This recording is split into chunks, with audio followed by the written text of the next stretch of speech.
Hola, buenos días a todas y a todos.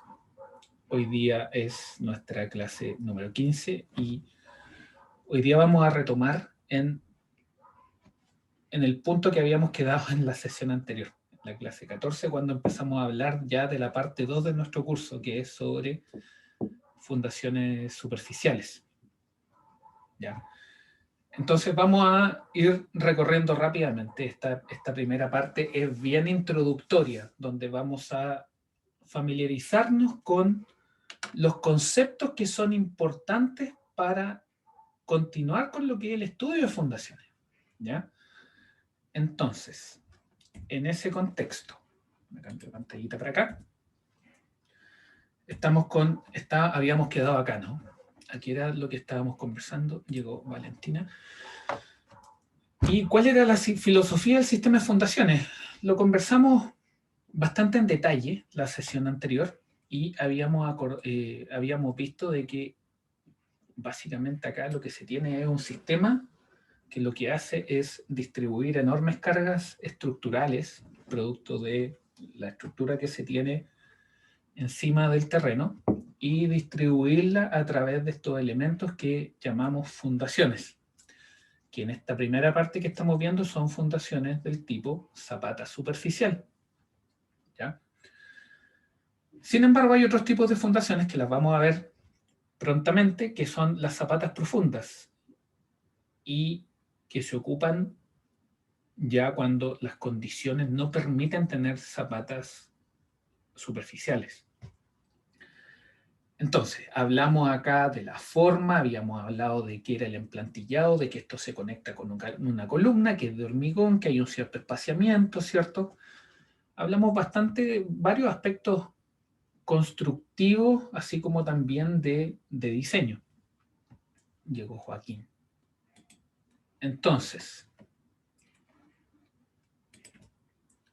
¿qué se rescata de lo que nosotros habíamos conversado? Tiene que estar sobre el terreno, obviamente. Ahora, ¿sobre el terreno de qué manera? Y eso lo vamos a ver más en detalle, pero ojalá siempre enterrada, que tenga una profundidad de enterramiento. ¿Ya? Y que esa profundidad de enterramiento sea de al menos unos 80 centímetros. ¿Ya? Que ojalá eso sean los mínimos. De hormigón. ¿Ya? De hormigón. Obviamente, ¿qué tipo de hormigón va a ocupar? Depende del tipo de estructura que va a tener. ¿Ya? Obviamente, si va a tener un edificio de 20 pisos, el hormigón que usted va a utilizar va a ser diferente al hormigón que va a utilizar para una casa de hormigón de un piso, por ejemplo. ¿Ya? Para las fundaciones de la casa de hormigón de un piso. ¿Ya? Para una casa usted va a ocupar un H20, por ejemplo. ¿Ya? Para un hormigón de edificio usted va a ocupar significativamente más. ¿Ya? Pero al final todo eso depende, ¿no?, de la persona que diseña, ¿ya? Y de las cargas con las cuales esa persona va a estar diseñando la estructura. ¿Ya? Entonces eso no está escrito en piedra, todo tiene su contexto. ¿Ya? Todo tiene su contexto ingenieril. Entonces, ¿qué vemos acá? Que llega una columna, ¿cierto? Eso es lo que habíamos conversado, que están sobre una delgada base que le vamos a llamar emplantillado y que presentan un espaciamiento. ¿Ya?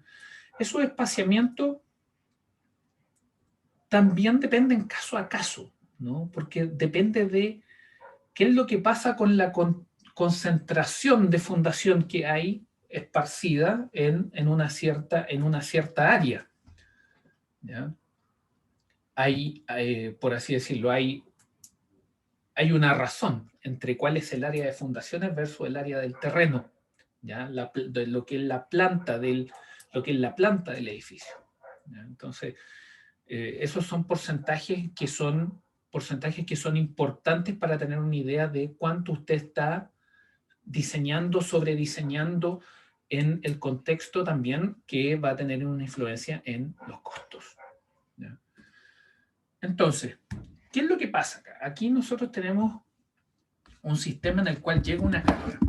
Y esta carga, ¿cierto?, viene dada por un pilar, viene dada por un muro, viene dada por la estructura que está encima. Y ustedes tienen que esto llega a un nivel de fundación. estrictamente hablando, cuando usted llega a ese nivel de fundación, ¿sí?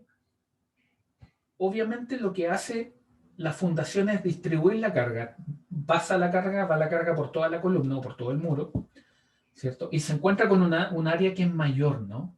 Entonces esta carga se distribuye en un área mayor y por lo tanto las tensiones se distribuyen, ¿ya? Con respecto a las tensiones que se venían existiendo en la columna o el muro, ¿ya? Aquí nosotros vemos solamente una carga vertical, pero la verdad es que las fundaciones sufren todo tipo de cargas. Tienen cargas laterales, tienen cargas verticales, tienen momentos.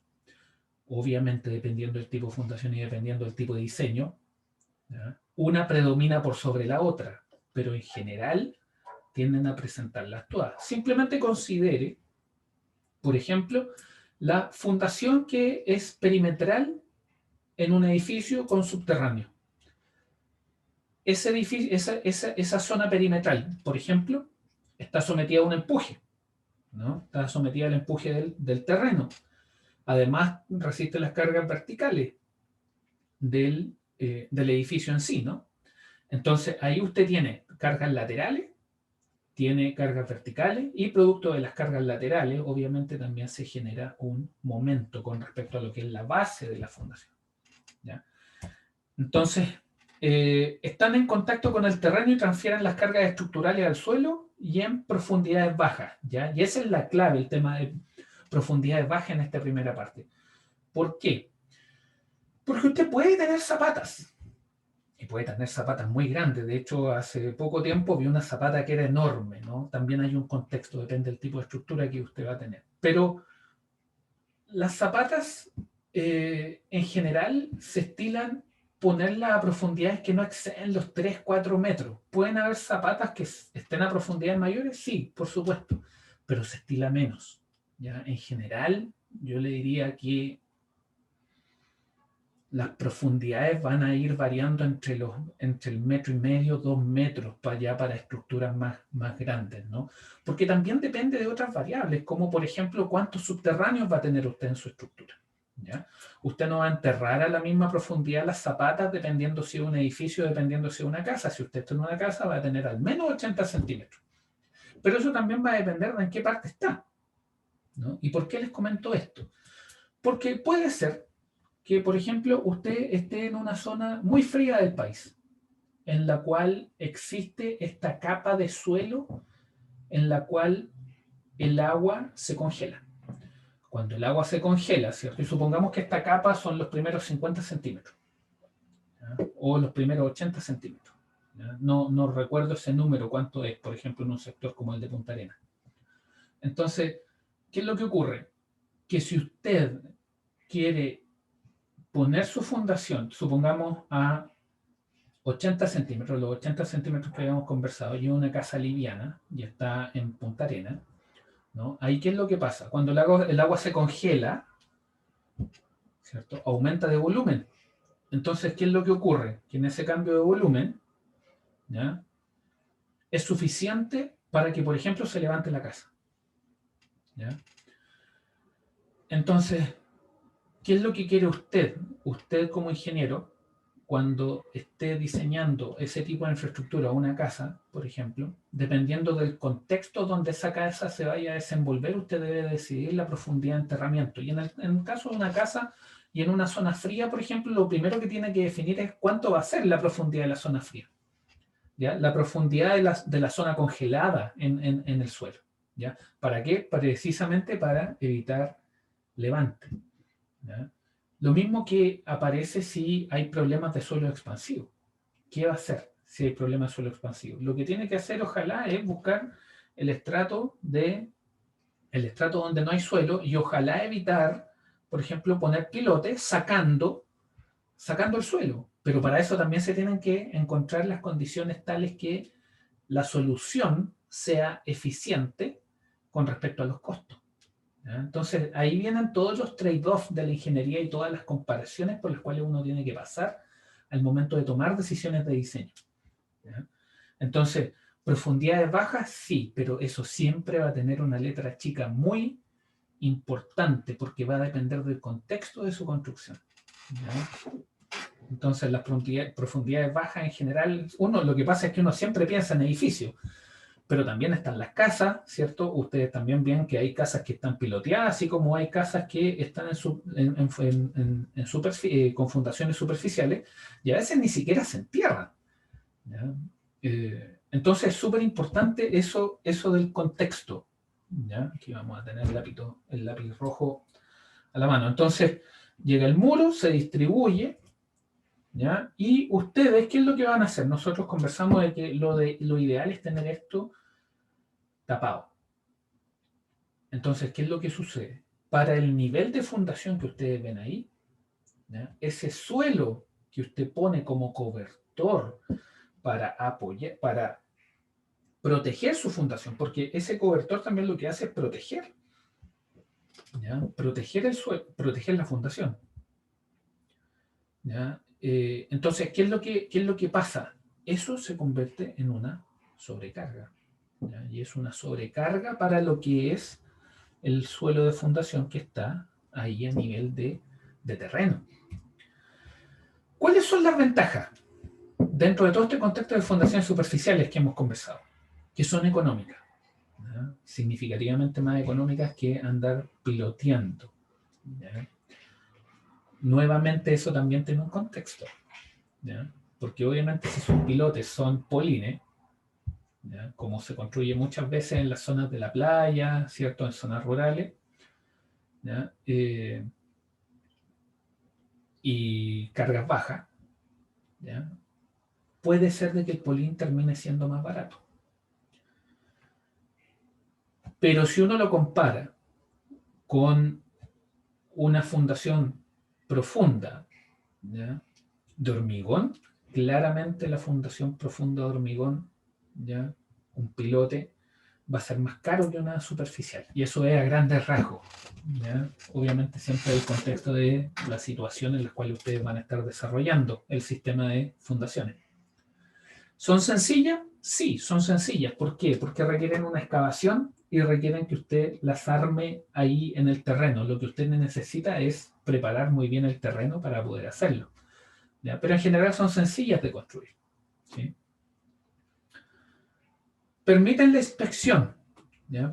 Ahí dice, permiten la inspección, pero no es solamente la inspección del terreno, sino que también es la inspección de la fundación completa, ¿ya? La inspección de las condiciones de la fundación.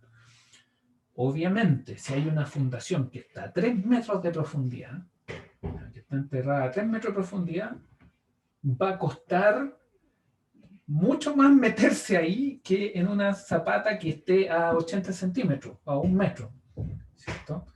Sin embargo, si uno considera eso comparado con el esfuerzo que requeriría meterse a inspeccionar un pilote, ¿ya? Son incomparables en términos de costo. Una vez que un pilote está enterrado, requiere mucho esfuerzo.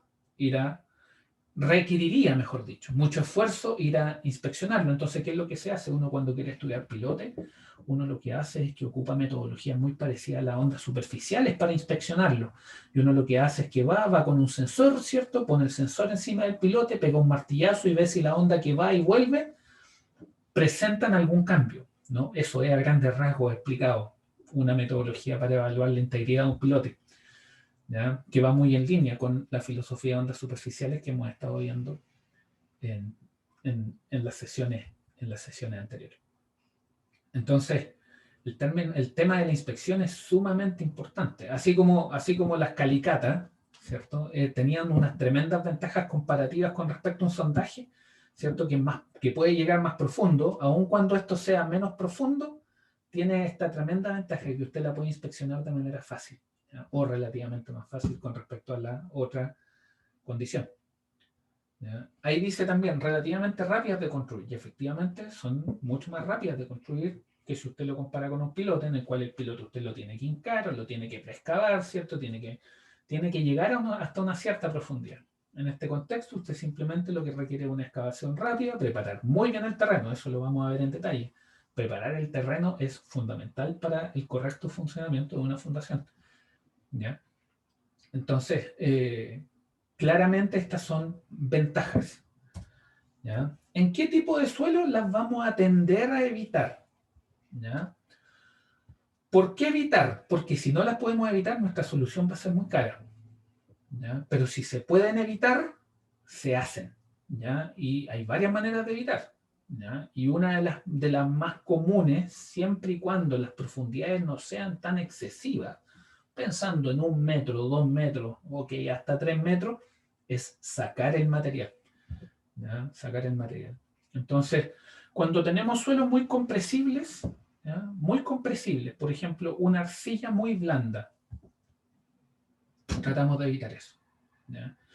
Una manera también de lidiar con una arcilla muy blanda, por ejemplo, es poner una fundación muy grande. ¿Ya?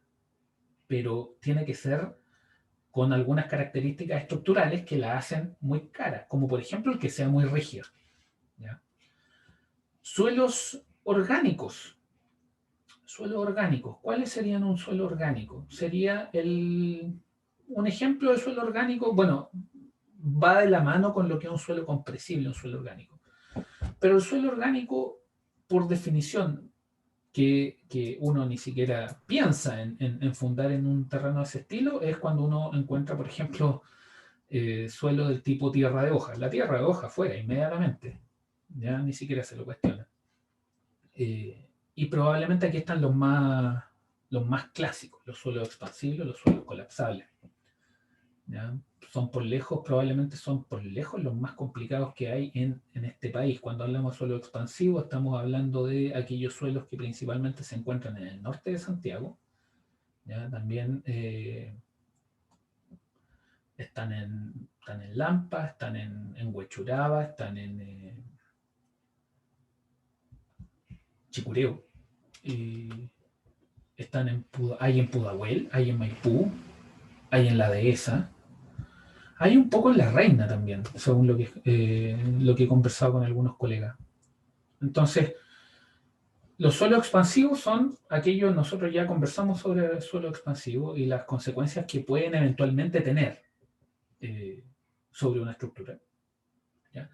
Y los colapsables son, por así decirlo, son primos de los expansivos, porque muchas veces los suelos expansivos, ¿cierto?, se expanden por el proceso de ganar mucha agua, ¿cierto? Chupan mucha agua, pero el colapsable se puede generar por el proceso inverso, y que es que pierdan agua. ¿Ya? Entonces, en ese contexto, un suelo expansivo también se puede, según su cantidad de agua, transformarse en uno colapsable. Ahora, ¿qué otro suelo colapsable también existe? Puede haber una arena que tenga sales. ¿Ya? Y que si existen agua, escurrimientos de agua y estas aguas se llevan las sales, ¿cierto? Las arenas pierden esta cementación que ganan producto de las sales, reduciendo inmediatamente su índice de vacío, lo cual implica un asentamiento que va a generar un daño en la estructura. ¿Ya? Para allá nosotros nos vamos a ir moviendo a un espacio en el cual queremos trabajar las fundaciones de una perspectiva tal que el suelo resista, pero que también no se deforme. ¿Sí? Nosotros como ingenieros civiles, nuestra misión es evitar que ojalá nuestras estructuras sufran deformaciones excesivas. ¿Ya? Ya ahí estamos. ¿Por qué? Porque queremos evitar asentamientos excesivos, pero sobre todo el que está después, el que son los asentamientos diferenciales. ¿Ya? ¿Y por qué los diferenciales? Porque consideran de que cuando usted tiene una fundación acá y otra fundación acá, ¿cierto? La columna o el muro que estén vinculados a esa fundación, en algún minuto van a estar conectados van a conectarse, ¿cierto? A través de la estructura. Entonces, cuando usted tiene asentamientos diferenciales que son muy excesivos, ¿ya? Los elementos estructurales sufren. Sufre la viga, sufre la columna, ¿ya? Sufre la conexión. Entonces, eso es importante, que nosotros no solamente vamos a estar diseñando para evitar de que la fundación por sí misma baje, sino que también vamos a buscar de que, además de bajar, ¿ya?, dentro de una tolerancia que le vamos a imponer, ¿ya?, existe una tolerancia entre cuánto una se puede deformar con respecto a la otra. Eso es súper importante, ¿ya? Entonces, eso es para poner un poquito de contexto, ¿ya? Ahora, las fundaciones deben ser construidas con hormigón armado, ¿ya? Y eso es importantísimo. ¿Por qué? Porque muchas veces hay construcciones que no están reguladas. Y ahí se abren espacios para que muchas veces se hagan fundaciones sin ningún tipo de armadura, ¿ya? Por eso la importancia de, ojalá siempre contar con regulación en las construcciones, ¿ya? Eso es sumamente importante, ¿ya? Información referencial sobre dosificaciones, para que usted tenga una idea, ¿ya?, de cuántos son las cantidades de material que usted necesita. Son números referenciales, así como usted debe saber cuánto, por ejemplo, cuánto es el valor referencial de un peso unitario de suelo, cuánto es el valor referencial del del concreto, ¿ya? Todos esos valores, ¿ya?, que nunca son reemplazables por... que los ensayos no son reemplazables, ¿no? Ojalá siempre tenga la posibilidad de hacer ensayos, ¿ya? Siempre hay valores referenciales, ¿ya? Y ahí en ese contexto, ahí usted puede tener algunos valores dependiendo de el tipo de construcción con la cual usted está interactuando, ¿ya? Pero ojo, nuevamente, ahí dice, esto no reemplaza a la norma y es información estrictamente referencial, ¿ya? ¿Y esto por qué lo menciono? Porque, nuevamente voy a insistir, el tema de saber valores referenciales es súper importante para un ingeniero civil. Si usted está en una reunión de negocio, en una reunión con un cliente, en una reunión con un colega, y en algún minuto usted llega a tener una conversación sobre los valores unitarios de un suelo, por ejemplo, se vería muy mal que usted vaya a decir de que un suelo, por ejemplo, tiene una densidad o un peso unitario, mejor dicho, de 10 kilonewtons por metro cúbico, ¿ya? No, eso no. ¿Me entienden? Si usted dice 20, se entiende que usted está parado en el rango de valores de peso unitarios de suelo. Pero si usted se sale profundamente de ese rango, eso quiere envía un mensaje profesional, ¿ya?, sobre cuán familiarizado usted está con algunos conceptos. Usted podrá decir, pero entonces no hay suelos con 10 kilos sobre 10 kilonewtons por metro cúbico.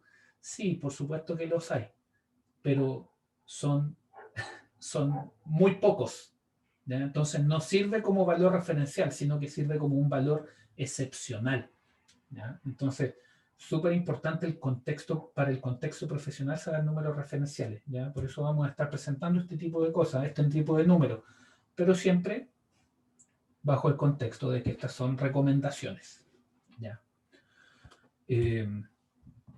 Hay otro, el tipo de hormigón con el cual usted quiere trabajar, ¿ya? Dependiendo si es un H5, un H10, 15, 20, 25, 30, ¿ya? Ahí también tiene los diferentes tipos de dosificaciones, ¿ya? ¿Cuáles van a ser los tipos de fundaciones superficiales? Ya sabemos harto de fundaciones superficiales, sabemos cuáles son sus fundamentos, sabemos cuáles son algunas de las consideraciones de diseño que hay que tener en mente, ¿cierto? Ya sabemos, cuáles son los principales materiales con los que vamos a trabajar y cuáles son algunos de los procedimientos que debemos considerar en todo lo que abarca el diseño de fundaciones. Entonces, tenemos los principales tipos de fundaciones superficiales. Y la primera es una que ustedes ya han estado viendo, ¿cierto?, que es la zapata aislada. Entonces, la zapata aislada, ¿ya?, es una zapata en la cual existen dos dimensiones, generalmente significativamente mayor que una tercera, y que las dos dimensiones significativamente mayor que la tercera, ¿ya?, tienen tamaños comparables, ¿ya? Relativamente comparables. ¿Ya? Ahí hay algunos valores a partir de los cuales, según la razón que existe entre los largos, ya no la hacen ser una zapata helada, sino que la pueden hacer una zapata continua, por ejemplo. ¿Ya? Entonces, las zapatas heladas son estas, en general tienen forma rectangular. También pueden haber con forma circular. ¿Ya? Y ahí tenemos ejemplos de zapatas aisladas. Ustedes tienen esta que está acá, ¿cierto? Donde lo que se está haciendo ahí es que está en proceso de construcción esa fundación. Y como ustedes pueden ver, tienen que ir armadas. Ahora, ¿qué otro detalle importante se puede ver en esa foto? Otro detalle importante que se ve en esa foto es el hecho que la zapata no es que se construya solamente, en este caso, el paralelepípedo, ¿no?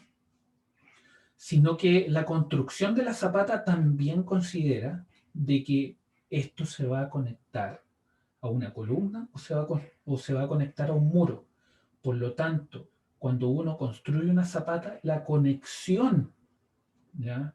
La armadura debe considerar la conexión estructural que esta zapata va a tener con el muro, tal como se observa en este sector de acá. ¿Sí? No es que solamente tenga la armadura para resistir las cargas, sino que también tiene la armadura necesaria para que la conexión y la transferencia de esfuerzos sea la adecuada para que todo el sistema funcione bien. Recuerde, si sus zapatitos andan mal, ¿cierto? El resto de la estructura va a presentar algún tipo de problema. ¿Ya?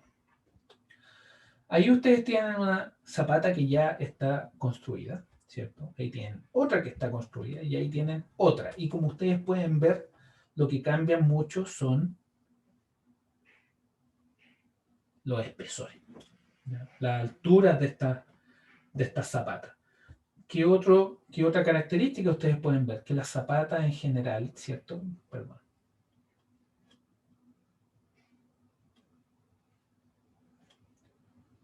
Presentan una profundidad de enterramiento. ¿Ya? Entonces, súper importante. Aquí no se ve muy bien, pero ustedes también, cuando vuelvan a ver esto, si ustedes se fijan en el terreno está preparado. La superficie sobre la cual esa zapata va a estar está adecuadamente preparada para que la zapata se pueda construir encima de ella. ¿Ya? Entonces, fundaciones zapatas aisladas. ¿Ya? ¿Qué vamos a ver acá? Dice, esto se los dejo anotadito acá para que lo tengan. Dice, las zapatas aisladas son muy utilizadas para soportar columnas estructurales. ¿Ya?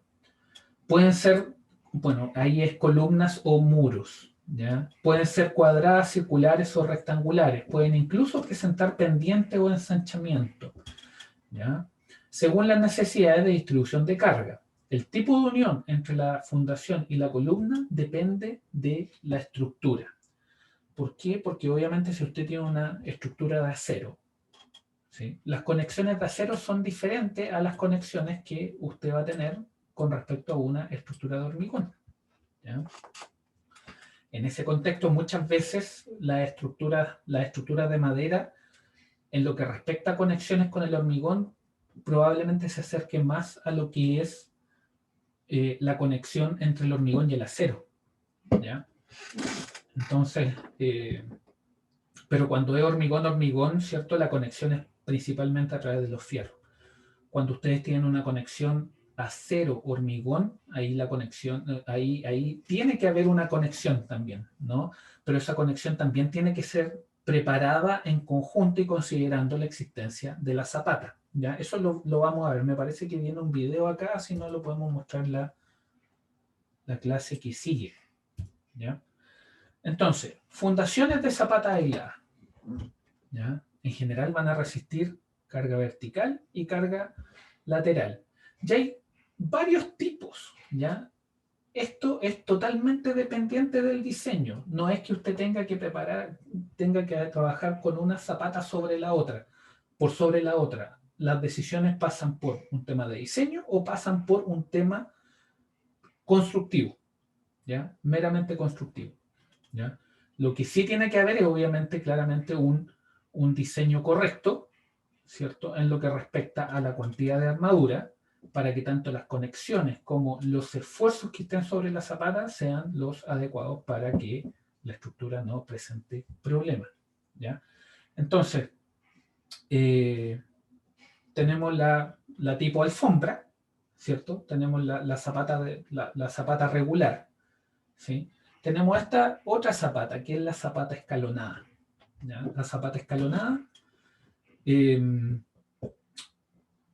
lo personal la he visto muy pocas veces implementada, ¿ya? Lo que más me ha tocado ver por lejos es la zapata regular, ¿ya? Esa es la que más al menos en el caso personal, me ha tocado interactuar, ¿ya? Y aquí está otra, que es la zapata se le llama muchas veces la zapata con campana, ¿ya? Tiene otro nombre técnico que se ocupa mucho aquí en Chile, no, en este minuto no lo recuerdo, ¿ya? Pero dependiendo de la profundidad a la cual usted vaya a desarrollar esa zapata, ¿ya? La construcción de la campana en sí eh, puede ser bastante desafiante, ¿ya? Ahora, recuerda que estamos en el mundo de las fundaciones superficiales, entonces en general siempre usted antes de meter estas zapatas, ¿cierto? Lo que va a hacer es que va a hacer una excavación y va a preparar el terreno bastante bien para presentar esto. Ahora, usted se preguntará, ¿por qué podríamos necesitar una escalonada o una con campana? Y la razón para eso puede ser, por ejemplo, si existen situaciones en las cuales van a haber diferencias de momento muy importantes, ¿ya? Que eventualmente pudieran implicar, llegó Paula, que eventualmente pudieran implicar, por decirlo de una manera coloquial, levantar, ¿cierto? Levantar la zapata, ¿cierto? Y que la zapata eventualmente pierda contacto. En el contexto que estamos conversando, ¿ya? Y eso quizás no lo hemos mencionado ahora, pero es súper importante que las zapatas siempre tengan un contacto, ¿ya? Y que ese contacto sea íntegro. Ahora usted dirá, pero la ingeniería funciona de manera tan perfecta que siempre las zapatas están en contacto íntegro con el suelo. Por supuesto que no. Eso, sin embargo, implica que nosotros tenemos que poner ciertas tolerancias. Y en ese contexto, ¿ya?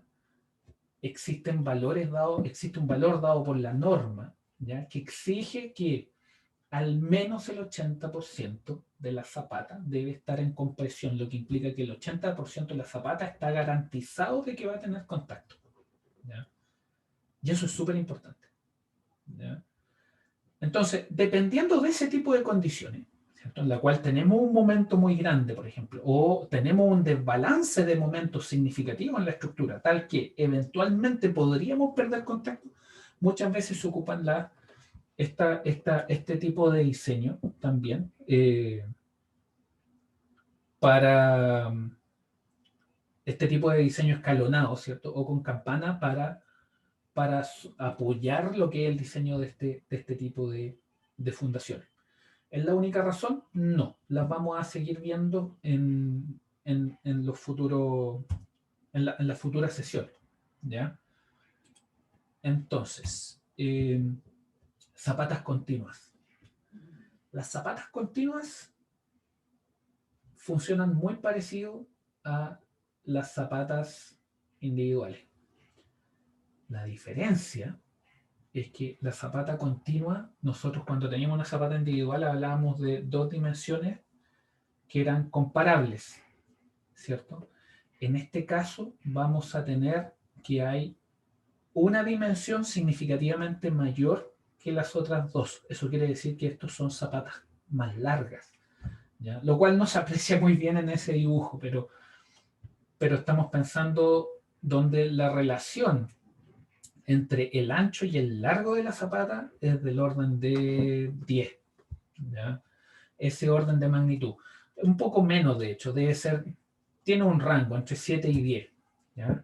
Entonces, zapatas continuas. Acá. Las zapatas continuas. generalmente se utilizan para distribuir cargas de un muro, ¿ya? Su ancho es 2 veces el del muro, ¿ya? ¿A qué nos referimos con que su ancho es 2 veces el del muro? Nos referimos, ¿ya? Y esto es netamente constructivo, no está en piedra, ¿ya? Y es por eso es que soy muy enfático cuando les transmito esta idea, ¿ya? Todo depende del diseño. Lo ancho del muro quiere decir que si esto es D, eso es 2D, ¿ya?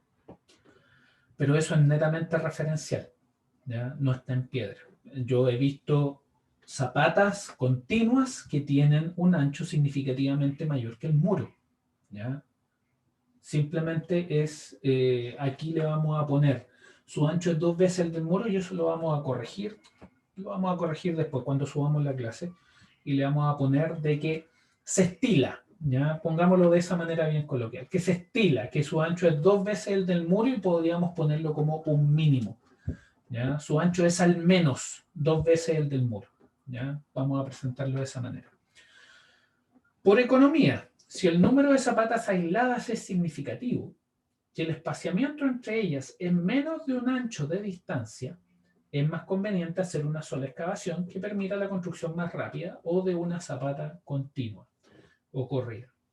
Esto es súper importante en lo que estamos conversando acá, porque esto en el fondo nos va también a llevar a discutir cuál va a ser el criterio para definir si vamos a construir un sistema de zapata o vamos a usar un sistema de losa de fundación. ¿Ya? La losa de fundación ya es en el extremo, es cuando aquí la zapata continua nosotros estamos diciendo, ok, tú tienes zapatas, ¿cierto? Y no están separadas unas tanto de la otra, ¿cierto? Porque la zapata no está tan alejada del muro, por decir algo. ¿Ya? Entonces, simplemente de una perspectiva constructiva, dado que siempre que vamos a tener zapatas vamos a tener que excavar, es mucho más fácil llegar y hacer una sola excavación, ¿ya? Desde un punto de vista de operación, de costo, de tiempo. Entonces, en ese contexto, ¿cierto? El caso extremo va a ser cuando digamos, oye, tenemos este terreno que está con una densidad de zapata que es altísima para este terreno, ¿ya? Quizás desde una perspectiva de optimización nos conviene tener una zapata tal que sea una losa de fundación, que en el fondo es una zapata gigante a la cual llegan muchas columnas, ¿ya? Pero no le vamos a llamar zapata, le vamos a llamar losa de fundación. Pero eso ya viene pronto, ¿ya? Entonces ahí tenemos una zapata continua, y como ustedes pueden ver, ¿cierto? El ancho acá, si ustedes ven aquí el ancho, ¿cierto?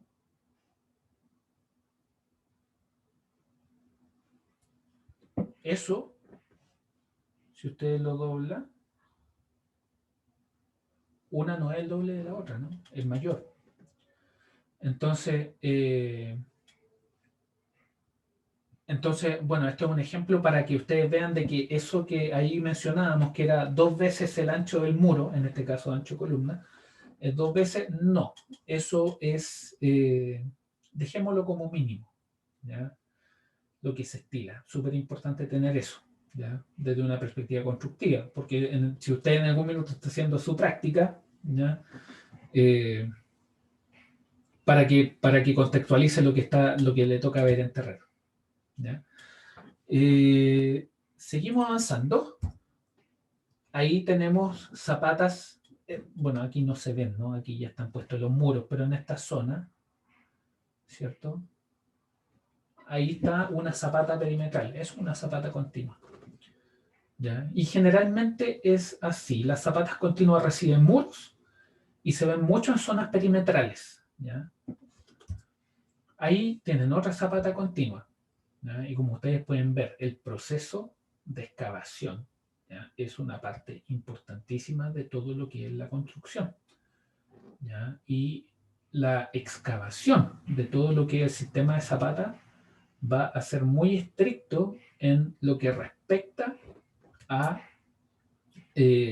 la preparación. Es tan estricto que hay una etapa en la construcción, ¿ya?, de las fundaciones en lo cual se habla de la recepción, ¿ya?, la recepción de las fundaciones, en la cual viene todo un procedimiento en donde se chequea que la fundación, ¿cierto?, está construida de manera correcta. Y cuando está construida de manera correcta es que cumple con todos los elementos geotécnicos y estructurales que permiten garantizar el seguir construyendo, ¿cierto?, en altura, ¿ya? Zapatas combinadas. ¿Por qué podríamos querer zapatas combinadas? Las zapatas combinadas es, por ejemplo, tenemos dos columnas, ¿cierto? Las cargas son altísimas. Vamos a necesitar columnas muy grandes y no están tan alejadas. Por ejemplo, estoy viendo un caso sencillo, muy rápido de imaginar. Entonces, ¿qué es lo que se hace? Uno dice, ok, eventualmente, si las columnas de estas son tan grandes, ¿ya? Tenemos dos columnas grandototas y están separadas a no tanta distancia, es mucho más eficiente hacer simplemente una zapata que reciba a las dos. Usted podrá decir, ok, pero ¿qué pasa si una columna recibe carga significativamente mayor que la otra? ¿Ya? Ahí usted lo puede arreglar haciendo zapatas en las cuales, en vez de tener una forma rectangular como acá, tengan una forma trapezoidal, ¿cierto? Con la zona más ancha del trapecio asociada a la columna que tiene la carga más grande, ¿ya? Entonces, esas son consideraciones constructivas de las zapatas combinadas. Entonces, las zapatas combinadas se implementan cuando las zapatas aisladas son de dimensiones muy mayores, ¿ya? Y están cerca, ¿ya? Eso es importante. Y presentan poco espaciamiento, ante lo cual es más práctico juntarlas. Lo anterior sucede mucho cuando los terrenos de fundación son de baja calidad geotécnica y es necesario resistir momentos importantes en las dos direcciones, ¿ya? Ahí tenemos zapatas combinadas. Ahora, en vista de lo que hemos conversado, ¿ya?, esta diapositiva a mí me gusta para aprovecharla y darle el pie a lo que es una losa de fundación. Considere que en el contexto que estamos viendo en esta diapositiva, ¿cierto?, estas zapatas son, bueno, son escalonadas, son de hormigón, ¿cierto?, presentan armadura, pero desde una perspectiva constructiva, ¿cierto?, lo que estamos viendo en esta imagen es un poquito ineficiente. Porque ustedes pueden ver que constructivamente es difícil, ¿cierto?, por un tema de espacio, tener todas estas zapatas. ¿Es factible de hacer? Por supuesto, lo estamos viendo que se está haciendo. Pero, fíjese acá, por ejemplo. Usted tiene ahí forma diferente. La zapata, muy poco espaciamiento. O sea, en ese contexto, ¿cierto?, eventualmente para este sistema que estamos viendo acá, probablemente, aquí debe haber alguna razón de diseño, me imagino, ¿ya?, pero probablemente la diferencia entre hacer una losa de fundación, una losa que cubra todo este sector, ¿cierto?, hacia la cual lleguen columnas y muros, probablemente no hubiera cambiado tanto con respecto a la tremenda densidad de fundación que se ve en este terreno que está acá. Importante considerarlo. Acá, fíjense, acá se repite algo parecido, ¿no? Acá tenemos zapatas combinadas. Acá tenemos una zapata que ustedes pueden ver ahí que está separada. Esa es una zapata aislada y está muy junta con respecto a otra zapata que, según lo que se ve ahí, ¿cierto?, es una zapata que eventualmente podría estar combinada, ¿ya? Entonces, importante esas consideraciones. Fíjese el nivel de armadura que usted tiene acá, ¿ya? Es una armadura significativa, ¿ya? Entonces, con eso, ¿cierto? Con lo que hemos venido conversando, llegamos a lo que son las losas de fundación. Y en las losas de fundación es lo que hemos estado conversando. Es como una zapata gigantesca a la cual simplemente llegan muchas columnas y muros también. Pueden llegar de los dos. ¿Ya? Ahora, ¿qué es lo que pasa? No le llamamos zapata porque zapata lo asociamos a la llegada de una sola columna a la fundación. ¿Ya?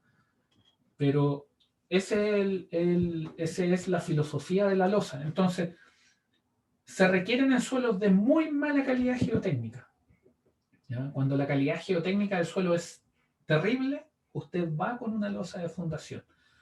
¿Puede ser una solución cara? Sí, pero eventualmente quizás es más barata que mejorar el terreno. ¿Ya? Esto se ve muchas veces. Entonces, aquí obviamente siempre va a haber una discusión que tiene una restricción, que está dado por los tiempos y está dado por los costos.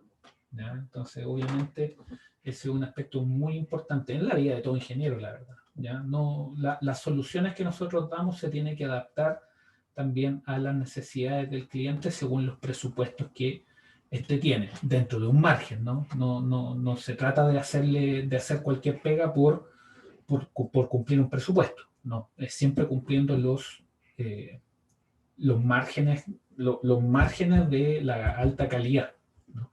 Entonces, súper importante eso. Entonces, losas de fundación se requieren en suelos de muy mala calidad geotécnica, o bien cuando la densidad de zapata aislada es muy alta en todas las direcciones de emplazamiento del sistema de fundación. ¿Ya? Son muy eficientes para reducir asentamientos diferenciales. El asentamiento diferencial es un tópico al cual nos vamos acercando, ¿sí? Y que vamos a estudiar muy en detalle en poquitas sesiones más. ¿Ya? Entonces, Profe, ¿sí?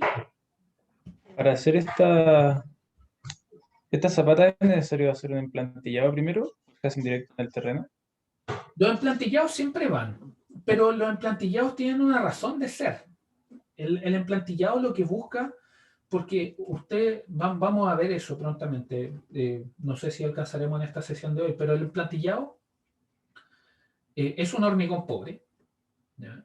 Que busca mejorar la condición de contacto de una zapata. ¿Ya? ¿Por qué? Porque usted tiene el terreno, usted el terreno lo prepara, ¿cierto? Lo excava, lo compacta, lo alisa, le hace una serie de procedimientos, ejecuta usted una serie de procedimientos para preparar el terreno. Pero ¿qué es lo que pasa? Al final esto igual es suelo. Entonces esto no necesariamente queda perfecto, ¿no? Puede quedar una piedrita, puede quedar una piedra grande, puede haber algo que no garantice que la fundación, que la zona de contacto entre la fundación y el suelo sea la más apropiada. Entonces, ¿qué es lo que busca usted con el emplantillado? Usted lo que busca es garantizar ese contacto. ¿Ya? Garantizar que el contacto esté bueno, sea muy liso, que no tenga imperfecciones, que esté completamente horizontal. ¿Ya? Entonces, en general el emplantillado va siempre. ¿Ya? Puede que esas condiciones cambien dependiendo si la fundación es superficial o profunda, pero para fundación superficial, muy sugerible que el emplantillado vaya. ¿Ya? Hay otras maneras a veces que esto se complementa también, que también lo he visto en terreno, y es que no es que se ponga un emplantillado, sino que lo que se pone es una capa de material. Una capa de material de relleno estructural, por ejemplo, que tiene algunas condiciones de permeabilidad que le permiten a la zapata estar correctamente aislada en términos de drenaje, que el drenaje funcione de manera correcta. ¿Ya? Es una parte bien, bien entretenida de todo lo que es la construcción de las fundaciones. ¿Ya? Espero haberle respondido su pregunta, Joaquín. ¿Ya? Ahí me cuenta. Entonces, eh, bueno, acá tenemos una losa de fundación. ¿Ya? Aquí tenemos otra losa de fundación y ustedes pueden ver que hay una excavación significativa que ha sido realizada ahí. ¿Sí? Y que también esto se está armando. Ahora, probablemente, ¿sí? Cuando usted tiene una losa de fundación, generalmente usted tiene una estructura significativa encima. ¿Ya? una estructura significativa. Entonces, puede tener, por ejemplo, una industria. ¿Ya? Los telescopios se hacen en general en fundaciones masivas. ¿Ya?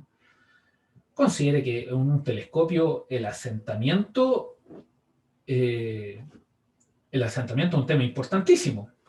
Ahora, usted dirá, pero nosotros vamos a ver, ¿no? Que todas las estructuras tienen, ¿no?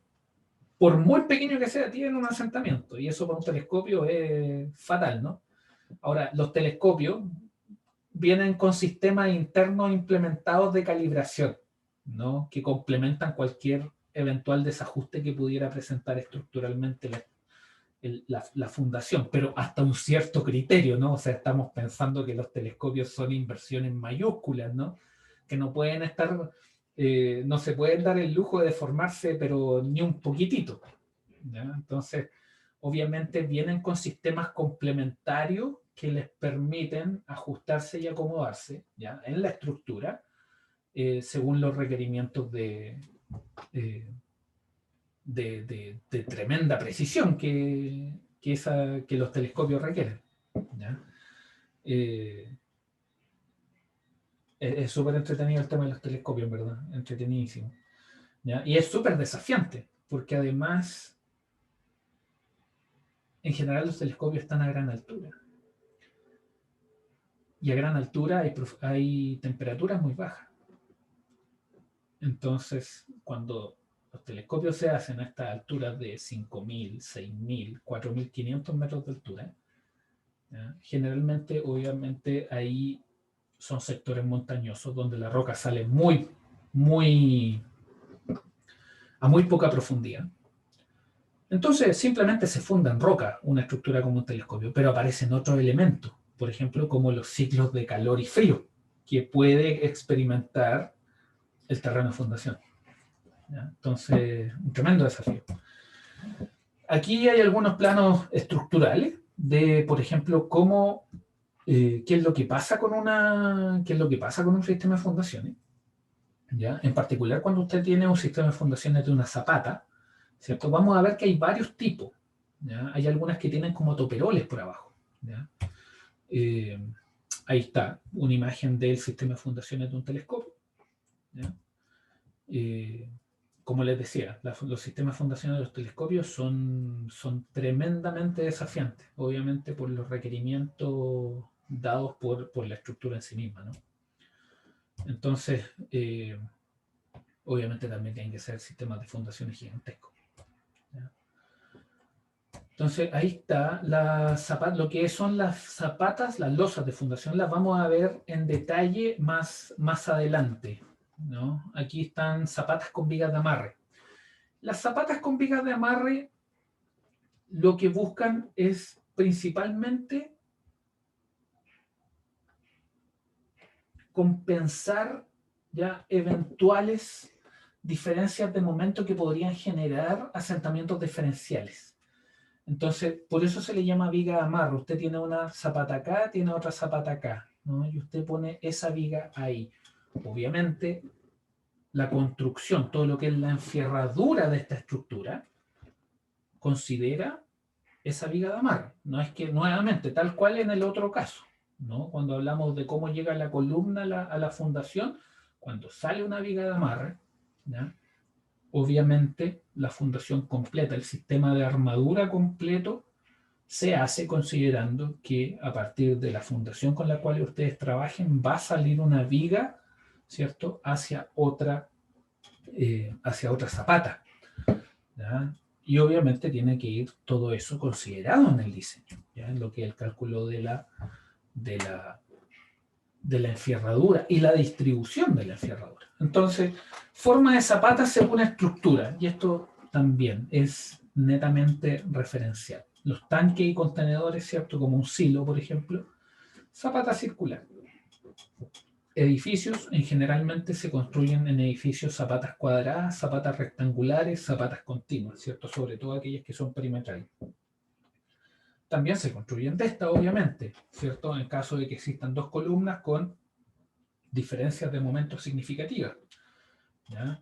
Las columnas en general, las columnas, bueno, circulares o cuadradas, ¿no? Pero principalmente en lo que es edificio son, llamémosle rectangulares, ¿ya? Y que sea la cuadrada un caso particular de lo que es una rectangular, ¿ya?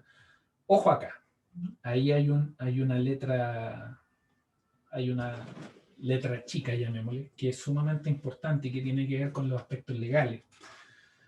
Muchas veces, ¿cierto? Obviamente, el subsuelo de una estructura pertenece a una propiedad, ¿ya? Ahí hay muchos detalles interesantes, ¿no? Donde obviamente entra ahí, eventualmente los abogados podrían cumplir un rol muy importante dependiendo de cómo el subsuelo de una estructura comprometa el subsuelo de la estructura del lado o directamente la estructura que está al lado, ¿cierto? Eso nosotros en Santiago lo vemos un montón, porque acá en Santiago, cuando se hace una excavación, en verdad en todo Chile, cuando se hace una excavación, ¿cierto? Para construir un edificio, al hacer en el momento en que se hace la excavación, hay una estructura que queda, ¿cierto? Que está al lado, ¿no? Y está...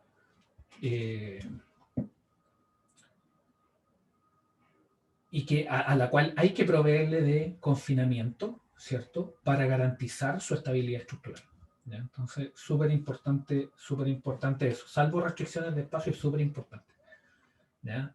Usted no hay llegar y meter un anclaje en el terreno de al lado, ¿ya? Cuando usted quiere hacer una excavación. Y lo mismo pasa con las fundaciones. Si usted necesita una fundación que es rectangular, ¿ya? No es llegar y pasar la excavación al otro lado, ¿cierto? Para que usted pueda poner su fundación. No, su diseño tiene que ser de tal manera que usted pueda desarrollar su sistema de fundaciones en el espacio que tiene disponible, ¿ya? Tipos de zapata a utilizar. Zapata combinada. Zapata aislada es cuando las zapatas aisladas están muy cercanas. Vigas de amarre, cuando las columnas a más de 7 están a más de vigas de amarre, columna a más de 7 metros de distancia, cuando existen momentos grandes y se pudieran esperar asentamientos diferenciales grandes, ¿ya? Zapata continua, el L sobre B mayor a 7 o 10, ¿ya? Se ocupan mucho para lo que son los sistemas de columna y muro, como lo estuvimos viendo. Las losas de fundación, sistemas de fundación mayor al 50% del terreno. Ahí dice espesor no mayor a 1 metro. Eso también tiene contexto, porque si ustedes se van a la industria minera, hay losas de fundación que tienen 2 metros de alto, ¿ya? O incluso más, ¿ya? Esas también se las vamos a mostrar. Y con esto terminamos. Las cargas que existen sobre una fundación, principalmente carga vertical, carga horizontal, momento, ¿ya? Y obviamente cada una de esas cargas va a tener un efecto, ¿ya? Que desde una perspectiva de diseño debe ser considerado al momento de desarrollar los sistemas de fundación, ¿ya? Me parece que este es un muy buen punto para que terminemos, ¿ya? Salvo que haya alguna duda, consulta o alguna pregunta que se quieran quedar discutiendo después de la clase. Me despido, que estén muy bien y nos vemos el día jueves. Así que nos vemos, que estén bien, cuídense. Chao, chao. Nos vemos. Chao, profe. Chao, profe. Chao, profe. Chao, chao. Nos vemos. Chao, profe, que esté bien. Chao, chao. Muchas gracias. Nos vemos.